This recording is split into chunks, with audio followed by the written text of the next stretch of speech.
While these officers in green were pulled away from the regular mandate recently due to typhoons Mawar and Bolaven, we were actually up at Machinano Elementary for both storms, both Mawar and Bolaven, and we were up there for about 2 days was for the most recent one, and then Mawar we were up there for a total of 3, just helping with the GDOE staff and then providing security along with the conservation officers. now they're back on track and better equipped. We're back out there in the field setting traps, going out addressing complaints and daily animal control stuff. The Department of Agriculture's Animal Control Division getting new equipment that will help tackle stray animal complaints. 10 new traps and 3 transfer cages purchased by Guam Animals in Need. It's a huge help. I mean, it allows us to bring out more traps and set more traps at different places. Usually the protocol is set 1 trap per complaint, whereas now having 19, we could possibly set maybe 2 or 3, depending on how bad the situation is with the strays. Before the purchase, animal control officers like Matthew Demapon had to work with just 8 traps for the whole island. Now they have 19. The biggest plus to the new traps, Demapon gives a quick demonstration. This is one of our older traps, right? And then this is the newer model. And when I say the difference between the trapping mechanism with the new ones, it's a lot simpler to set.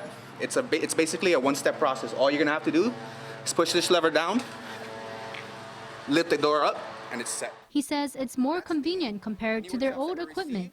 Slightly more steps, right? But you're gonna push this door forward, lift it up, and there's a hook right here that will hold the door up. It's a huge help, especially when they get so many calls every week. On a weekly basis, I would say somewhere within the ballpark of 40 to 50 complaints.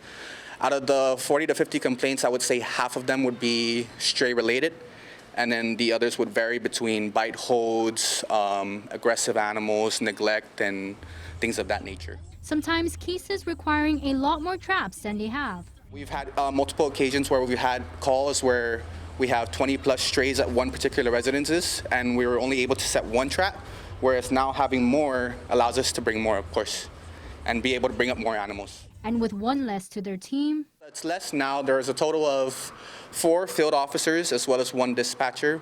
So the grand total is 5 ACOs. they're taking extra care of their equipment, spraying the cages with rust inhibitors. Demapon also asking the community to help utilize the traps properly, as the whole island needs these equipment. We do bring traps out to your location.